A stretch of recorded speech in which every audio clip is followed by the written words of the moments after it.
Game 4 of the NBA Finals. Is Golden State going to even it up, or is Boston going to go up 3-1?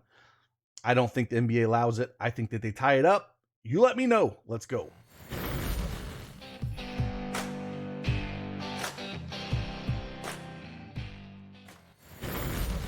Hey, good morning, everyone. It's Craig Ben, aka Cash Cake, back with another NBA Prize Picks video. Like I said, what do you think? Are they going to tie it up here? Or are they going to, Boston going to go up 3-1? I don't think the NBA is going to allow it. I think the refs are going to be on the side of Golden State. I think they're going to want this thing tied up. They want that revenue. I know it might sound a little conspiracy theory, all that junk, but if you watch some of these games, you know, the fouls do get called one way or the other, it feels like, depending on where things are at. So I do think Golden State takes this in a close game to push it back into the Bay for Game 5. So let me know what you think in the thoughts.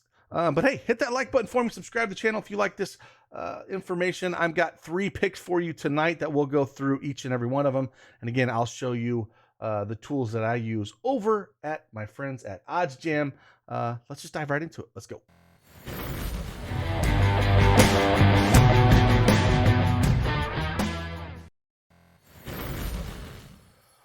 All right, as you can see, we have Prizepicks.com up here. If you do not have an account, use that promo code DFSArmy and get 100% instant deposit match up to $100. And if you are a new Prizepicks account holder, you are eligible for a free month of DFSArmy VIP membership. Everything is in the description below. Let's go. All right, like I said, I got 3 of them for you here that I do like looking at them. The first one I like is probably my favorite that I like. And it's 3-pointers made. Now, I think you can go a bunch of different ways here in 3-pointers. I think you could take the over on Tatum. Well, let's first talk about this, because I know people are going to like, why didn't you talk about Tatum over half point? Yes, there's a promo here, but you can only play up to $25. If you are not a big player and you only play up to $25, this is stupid. Take the over. It's free square. They're giving you free money, so it's take this. So I see people ask me sometimes, I'm like, this is a no-brainer, but you can only play up to 25. I'm not going to talk about this play just because it's a no-brainer, but, you know, here I am. I'm just mentioning it. So let's go back to 3-pointers made. Like I said, I think you can take Tatum. I think you can take Brown. I like a different Tatum play, so I'm not going to talk about Tatum here, but 3-pointers made, no problem taking him. The volume that Brown and Tatum take is just a ton. I think Tatum's probably a little bit better 3-point shooter, but both of them are going to take a ton. But the one I like the most is Steph Curry. It's 4.5. I know it's a big line. He's went over this in all 3 games he's played Boston. This is a must-win game for him, in my opinion. He's taken 14, 12, and 11 threes in this series, and he's shot extremely well, you know, 50, 42, 55%. And this is a spot where, you know, they got to win. And what does he do? Shoot threes. And I don't think it's going to stop here. I think we'll see closer to 15 threes, not 12 or 11. So over 4.5, even though it's a big number here, I do like it. The juice is on the over in this is at -120 to -125. So, you know, this is probably one of my favorite bets on the board today, just with a game in mind where they have to win here. I definitely want to take this. So over 4.5 3-pointers made for Steph Curry. Next one we're going to look at, I'm going to go down here to points and rebounds, and it's one that I've been liking to take all series, and it's Andrew Wiggins, and it's over 22.5 points and rebounds. Now, I know you can look at, you know, points, rebounds, and assists with Wiggins, Andrew Wiggins, but Andrew Wiggins does most of the damage with the points and rebounds, and the minutes are going to be there. He's hit this in 2 of the 3 games he played against Boston. He put up 25 points and rebounds in game 1, only 17 in game 2, but again, they didn't need him much in that 4th quarter at all. And then he put up another 25 against Boston in that last game. So I like this. I think this is the way to go. He put up 33 against Boston early in the year, back on December 17th. This is where he tends to get it done. If you want to go points, rebounds, and assists with him, I'm perfectly fine with that as well. But again, the work he does is generally points and rebounds. If you want to take points, rebounds, and assists, again, he's went over that in 2 of the 3 games as well. But I'm going to take points and rebounds. I think, again, with him needing to get done, he's been uber aggressive, really going to the hoop hard. So I really like it. The field goal attempts have been there for him in the 2 games that he was able to play, shot 8 for 15. I'm sorry, they played the full game, 8 for 15 and 7 for 16. The one game that they didn't need him in the fourth quarter, shot 4 for 12 that game. But close games. Last game he played 40 minutes and then 35 in game 1, only 30 in game 2. But again, they didn't need him there. So I like this in a game that they need to win. I think he's going to continue to be aggressive, and I do like it. Then the third one I'm going to talk about here is I'm going to go to rebounds and assists. Now, I think there's a lot of these you can kind of look at here. Maybe you want to go back and look at Marcus Smart's a little bit. Maybe you want to go, check out, a few of these other guys. But my favorite, though, is Jason Tatum. Jason Tatum has hit this mark in rebounds and assists in 7 of his last 10 games. He did it in two of the 3 games in this series. He put up 18 in game 1, and he put up 15 in game 3, only 9 in game 2. But again, that game was blowout. They didn't play in the fourth quarter, so he didn't have that time to get there. But even before the series, he put up 16, 13, 21, and 13 in Miami. So he's actually hit this number in 6 of his last 7 games.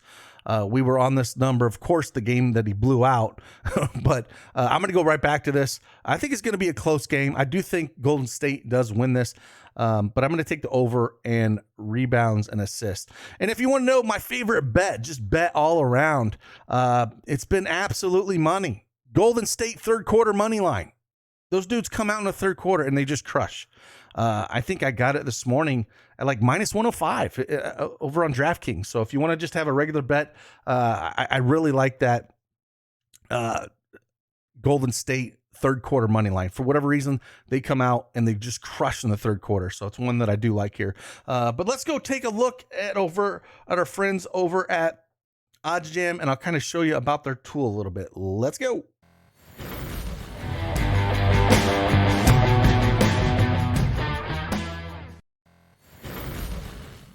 All right, as you can see, I have oddsjam.com pulled up here. I will put the link in the description below. Sign up for a free 7-day trial. Also, they will email you 3 profitable arbitrage bets daily if you sign up for their email list. And basically what we're doing here, there's a couple ways you can use this. I'll show you 2 ways today. First one we'll look at is what I've shown you in some other videos. We'll use this ODDSJAM perfect line, very sharp line here, and we're just going to take this off of Prizepicks. And I'm going to explain a little bit under the Prizepicks line a little bit so you can kind of understand why they have this minus 137. So basically what we're looking for is a good play here.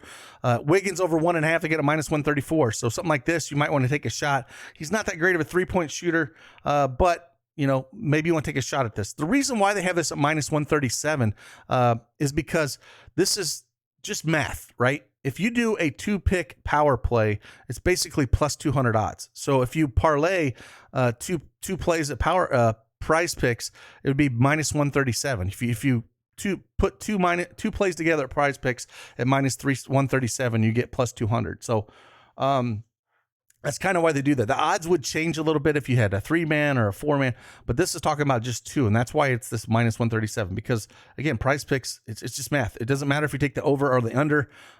You're still going to get plus 200 if you're getting that bet. So that's why they're doing that. So Wiggins, minus 134. If you want to take a shot at that, coming down here, Draymond Green would have been a great one to hit, but they don't have it on the board at the under. Minus 188 here is what they have it at. But it's not on the board. Jaylen Brown, again, minus 149 on the over 2.5. I do like that, but they have it at 3. But that doesn't mean we can't take a shot at it. If he just hits 3, it would just push. But it's something that you can kind of definitely look at, coming down. Now, Tatum, they have under 3.5 at minus 165. I get that, but they have it at 3 here. So I don't mind taking the over on Tatum at 3.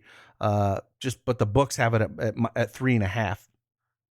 And then if you want to look at, coming down, if we want to look at where Steph was at, they get it at minus 126 over 4.5. So I would take this and I would bet it on one of the books at like DraftKings or Caesars here, minus 115. But it's a spot that I absolutely like. So, when I did pull up that play that I like, I would come over here and look at it and say, yeah, it's at minus 126. Not bad. But it's still one I think he's going to hit. So, but if I was going to bet this straight up, yeah, come over, BetMGM, Caesars, DraftKings, all have it minus 115. I really like this play. Probably going to go sprinkle a little bit on that, maybe a unit or so. But that's one way to look at it. Another way you can kind of look at this for all sports, you can kind of come over here and go the positive EV. And when you pull up something like this, basically it's going to give you the best expected value here. So, you know, you're looking at the percentage based here. It's coming about the ODDSJAM line and seeing the difference. So we can kind of see some expected value here. So you got a lot of these, baseball games, you know, when it comes to home runs, like Buxton over hitting home runs plus 206 is plus 300. So this is kind of a way you can look at this and seeing the difference that they do have in some of these plays. Home runs are really hard to predict in baseball, but if you want to come down and get the puck line here, you know, most of them are home runs, some of the run lines, but it basically is going to tell you where your edge is at playing here. So the top 1% is Buxton over a home run today. He went and hit 2 jacks yesterday against Cole. So that's just one more way to check it. Again, if you want access to all this stuff, again, you can get a free 7-day trial. You can use the link below. But again, get this, check it out, and I'll see you guys on the flip side. Deuces.